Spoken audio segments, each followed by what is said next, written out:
It's well known that exercise can help to prevent and reverse osteoporosis, but most of the exercise advice that's being given is actually not helping to do that. What needs to be done with your exercise in order for it to be effective at both preventing and reversing bone loss? On this week's episode of the Exercise is Health podcast, that's exactly what we're going to be discussing. We're going to keep our introduction and then we're going to dive right into this conversation. Hey, welcome back, exercisers, to the Exercise is Health podcast, brought to you by Exercise for Life Studios, where we believe that your health is your most valuable asset. And the single best thing that you can do to both boost and protect this asset is exercise, specifically exercise that's geared towards building the health and function of your muscles. We are your hosts, Charlie and Julie. And today we are diving into this idea of osteoporosis and using exercise to prevent and reverse osteoporosis. What actually needs to be done, and how does that differ from the advice that's typically given in regards to using exercise to prevent and reverse osteoporosis. But before we dive into this conversation, we have a favor to ask of you. That's right. A lot of podcast listeners don't realize that a podcast lifeline is the reviews. So if you've enjoyed our podcast, you've learned something, you've benefited from something from our podcast, or you're brand new here and you just love this podcast episode, we would love it if you'd hit that pause button, scroll to give us that 5-star rating and review. This helps us more than you know. So this week we are talking about osteoporosis. And Julie, I really want you to lead this conversation about osteoporosis because this has been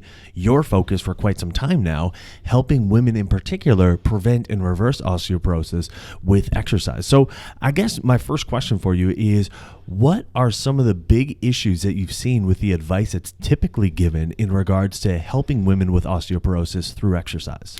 Well, I think if we back up for just a minute, one thing that we know about everything that goes on in our bodies with our health is that there's multiple components that contribute, right? There's genetics, there's our lifestyle, there's our nutrition, there's our supplements. And I think a lot of times women that have been exercising, they will say, well, I've been exercising my whole life and now I have osteoporosis, and exercise is supposed to be preventative and help treat osteoporosis, so my exercise must not be the contributing factor that led me to get osteoporosis.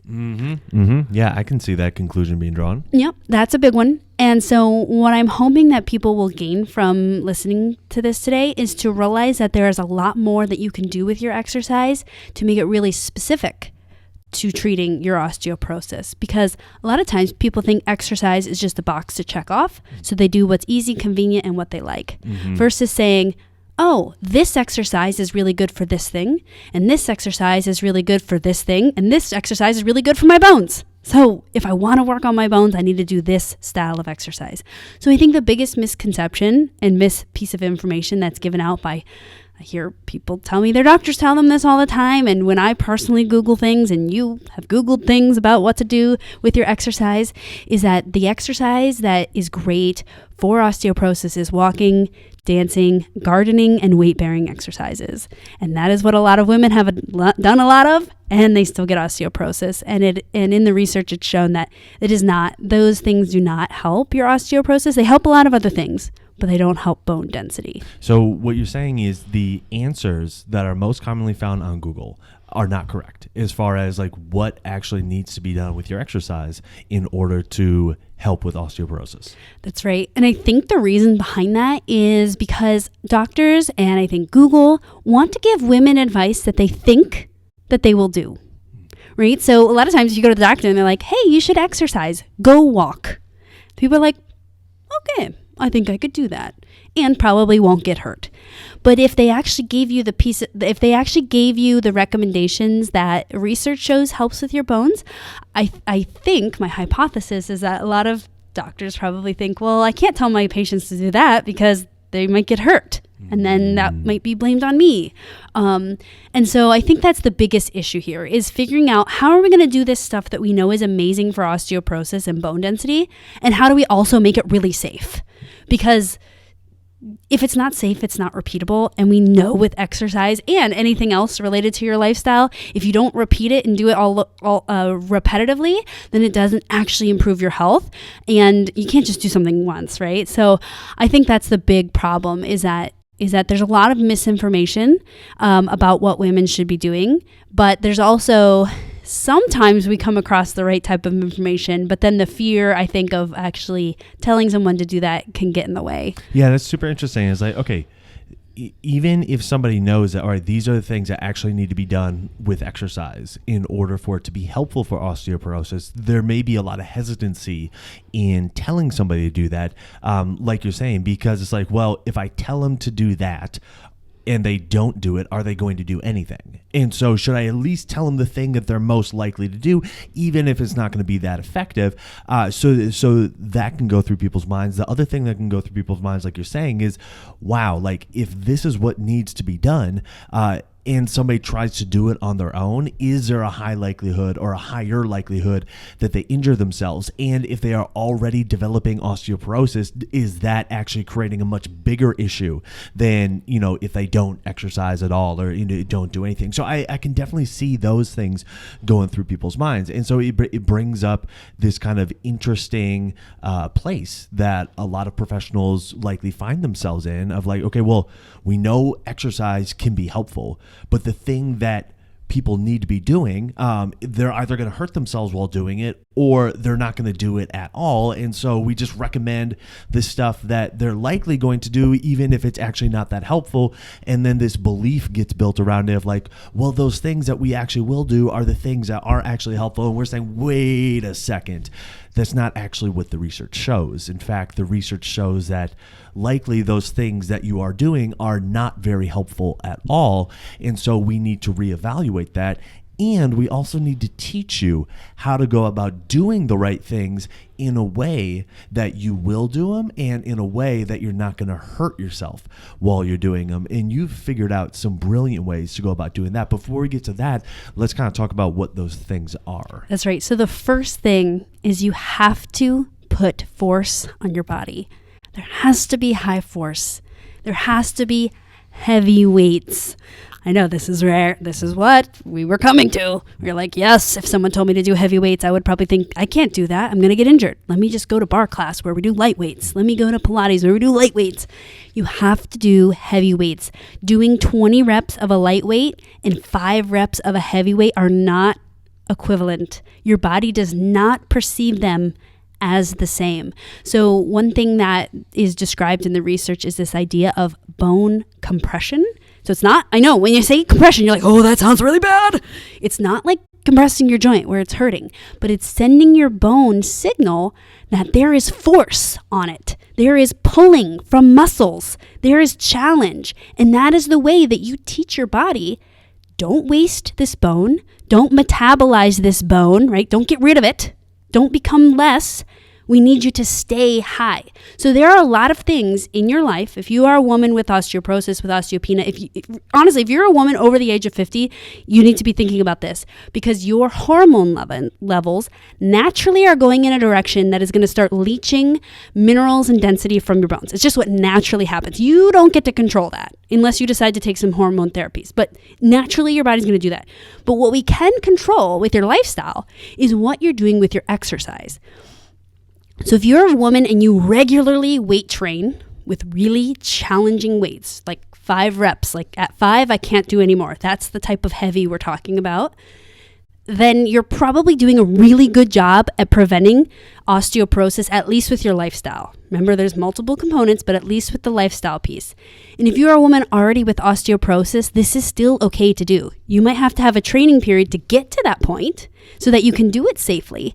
But a lot of people hear this and they immediately dismiss it. They think, oh, heavy weights means I'm going to be like an Olympian. I don't want to have muscles like that, or I don't want to have the injuries that go along with it. But there are really, really safe ways to do this heavy resistance. But we know that, again, lifting heavy, the research outlines 85% of your 1 rep max, which sounds really technical. You just need to know very heavy. It needs to be very heavy, almost like at the end of 5 reps, you can't do anymore. You don't need to do 20 reps with light weights. It's not the same. Now, the thing that I want to really highlight with that is 85% of your 1 rep max is going to feel heavy from the beginning. Mm-hmm. This is not something that feels heavy after 5 reps. or you're like, oh yeah, it feels kind of challenging at 5, but maybe I could do 10. This is a weight that you feel like, I don't know if I'm going to be able to get one single rep unless I really focus and bear down and really, really concentrate on trying to move this weight and really, really lock in on that's the thing that I'm doing. And if it is feeling easier than that, it's likely not heavy enough. And most people have absolutely no idea what that actually feels like, because we're like, okay, yeah, like this thing, it feels, heavier than something that I typically pick up throughout my day. So because it feels heavier than that means it's heavy. And it's like, no. Like this, the level that you're talking about, Julie, is this feels really challenging right from the get-go. Mm-hmm. And it feels challenging to the point where you're questioning, I don't know if I'm going to be able to do 1, let alone 5. And then you really focus, you really bear down, and you're like, okay, yeah, I can get that first one. And then it's like, oh my gosh, I need to do another. And it's like, okay, yeah, I can I can get that second one. Okay, cool. Wow, I got to do 3 more. And that the entire time that question is going through your mind, wow, I got to do 2 more. I got to do 1 more. And then at the end of 5, it's like your body's like, oh my gosh, you actually need to stop. And you're like, thank goodness, because I'm actually done. And yes. Like, cool. Like yes. That's perfect. That's what it was. Yes. And so if your resistance training feels anything other than that, then you can pretty much say, okay, yeah, I'm not resistance training heavy enough. And so therefore, my exercise is not set up to actually help me combat osteoporosis. Now, You might be hearing that, and like you're saying, Julie, you might be thinking, oh my gosh, yeah, that sounds scary. That sounds like I'm going to hurt myself. That sounds like, all these negative things. I'm going to feel lousy after. But like I keep saying, you've actually found ways to help women do this such that they don't feel lousy, such that it's not scary, such that they don't end up hurting themselves. And so that's a really big thing. I want to put that in there so you understand that it can be done. You can do this. There's a process by which Julie teaches you how to do this, but you also need to understand like that's the level that she's talking about. Right. And I really like to talk about this because the thing that is like, whenever I feel so bad for my clients, but they're like, Julie, I've literally been exercising my whole life. And I'm like, but not the right way.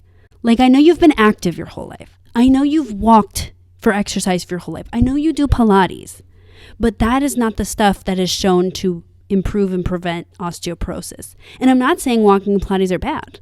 I'm just saying that they're not very good for keeping bone. They're actually really poor at it. Research, like every week I review another research paper. They're not bad activities, but they are bad at this. They are bad at that, right? Exactly. Like if you didn't want to, like weight training is really bad for losing muscle. It's just terrible at it. Like if you want to lose muscle, don't weight train because they just don't go together, right? So there's never an exercise that I feel is good or bad. It's just knowing, well, what am I trying to get out of my exercise? So if you're trying to get bone changing effects, you can't only do bar class. You have to add in this higher force activity. Your body, you need to constantly tell your body that I'm going to put force on it, especially if you're a woman 50 and over.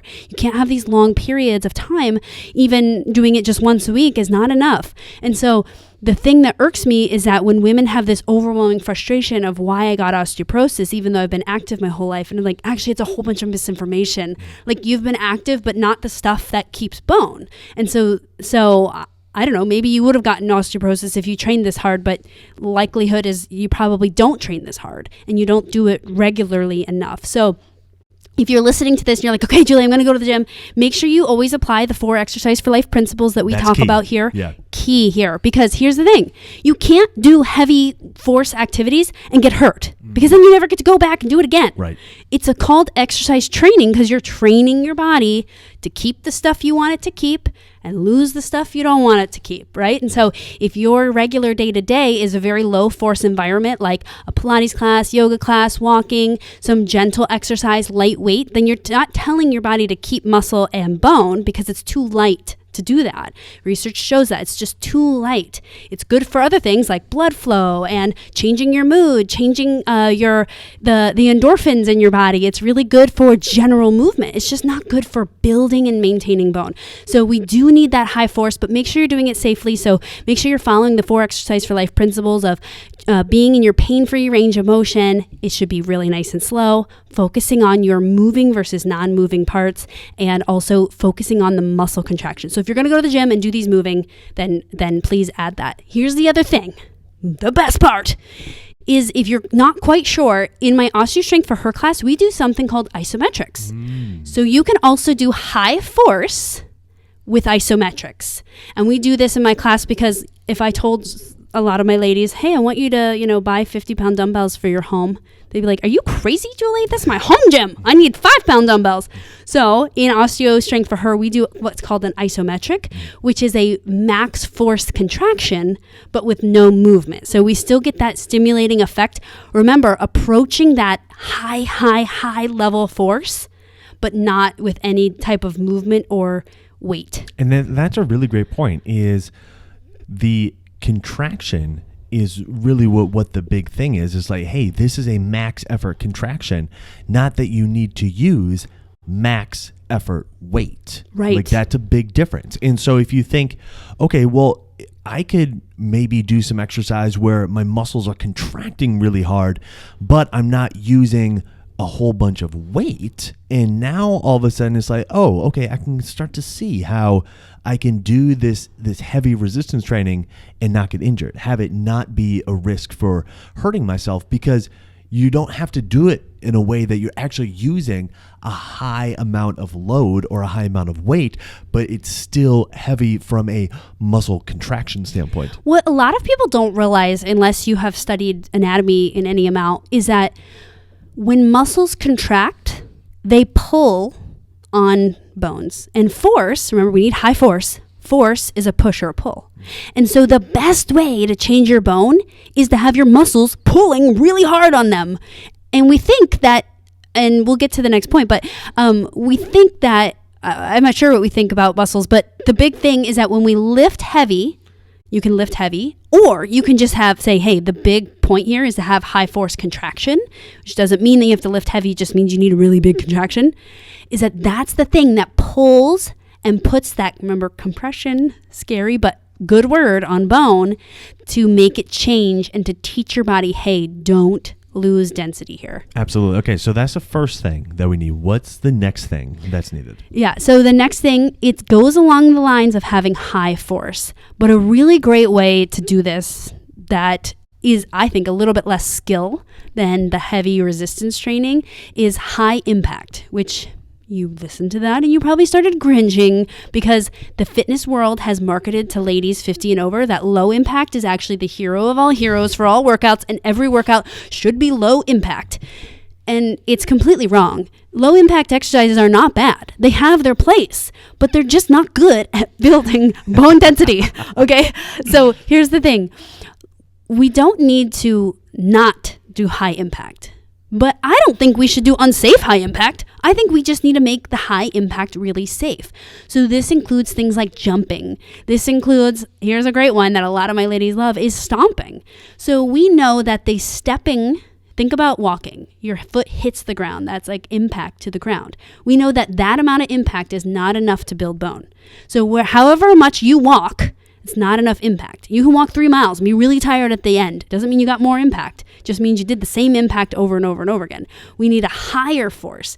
So that means stomping is great if you're not comfortable with jumping.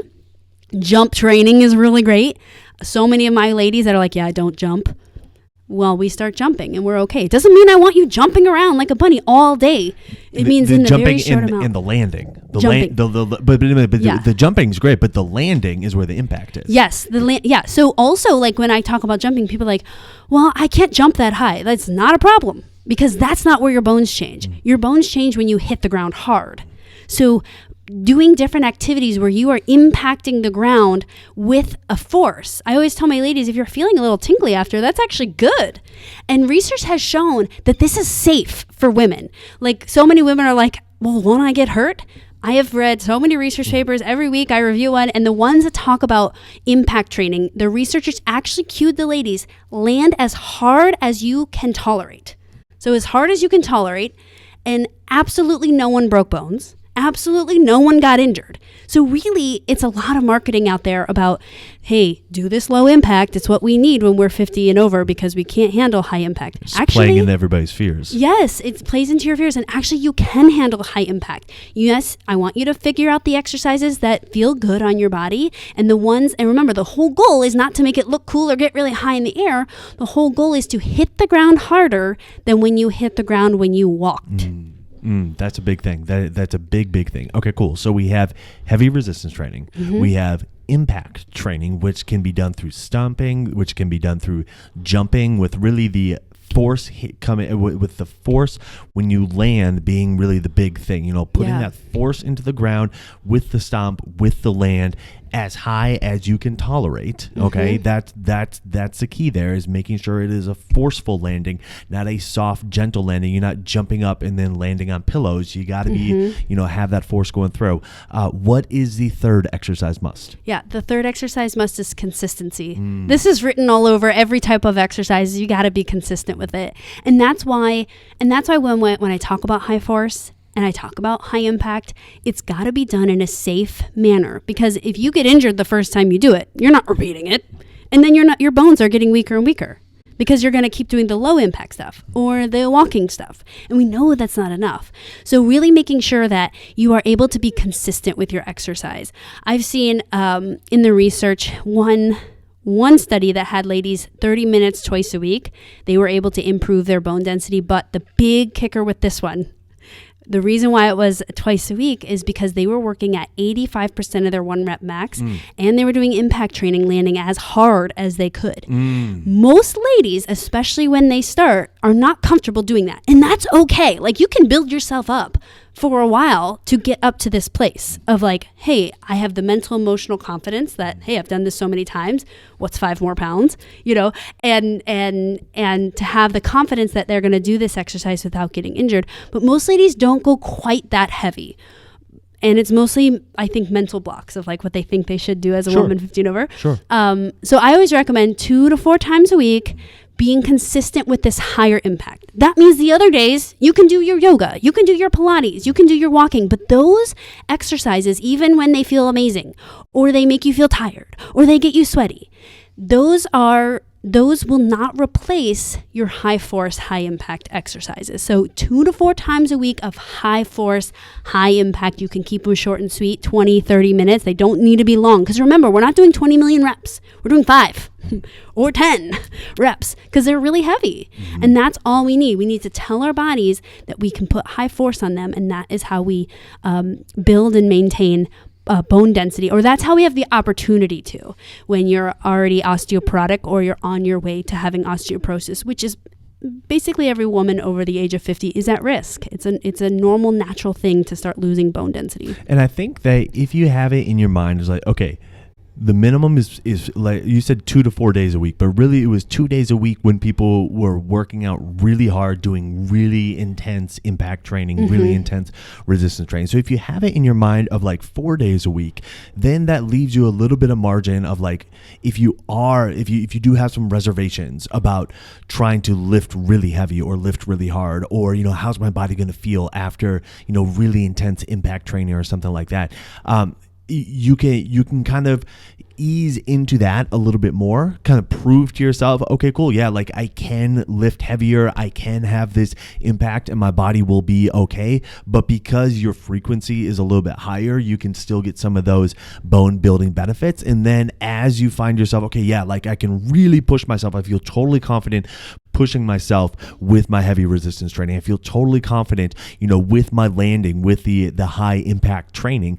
Once you get to that point, then you can start to say, all right, yeah, like maybe I can go 2 days a week, 3 days a week, and still kind of keep building towards those benefits. But I feel like if people have all right, like 4 days a week to start as they're kind of easing into it, and then they can actually back off of it because they're going to become more competent and more confident in their body with these 2 exercise variables, the heavy resistance training and the high impact training, and still get the results that they're wanting.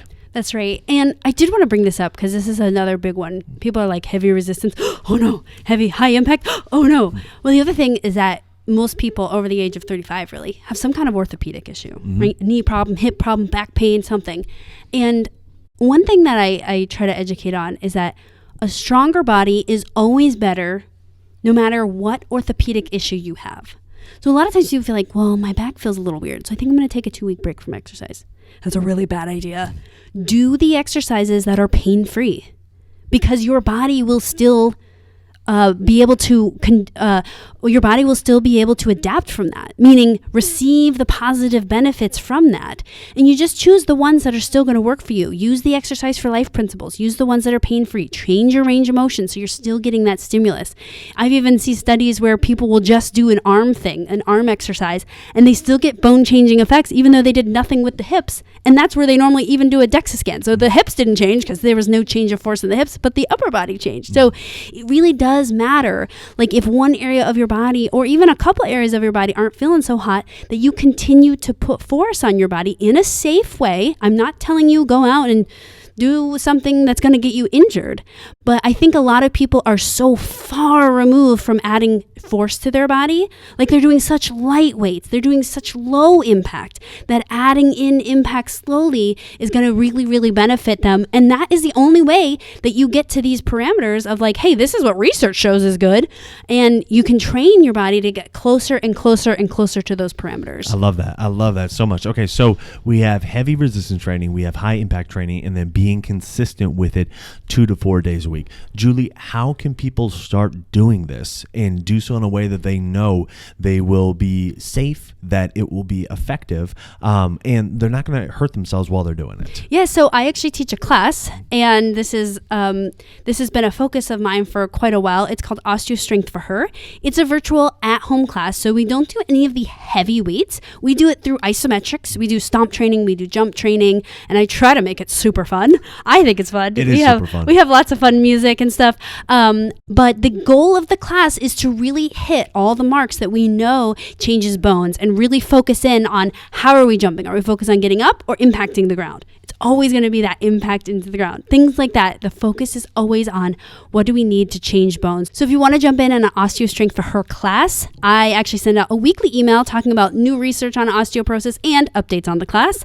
And you can sign up for this by going to www.exerciseforlifestudios.com/osteo. It is completely free to join, and you will get a free PDF reviewing all the stuff that we talked about today. So I have a lot of my ladies that print it out and put it on their workout wall or put it, on their mirror, because again, this is not commonly talked about. And it's a really good reminder to remind ourselves what needs to be focused on if we're specifically trying to change bone density. But I would absolutely love it if you try a class. I think you'll be blown away by how easy it is to implement these in a really safe and fun way. I love that. All right. So again, the link is www.exerciseforlifestudios.com/osteo. We'll put that all in the description and the show notes below this episode. And not only will you get access to the classes when you go there, you will also get on Julie's email list, where every Sunday she sends out a weekly newsletter kind of breaking down the new research that's coming out about osteoporosis, about exercise, and how that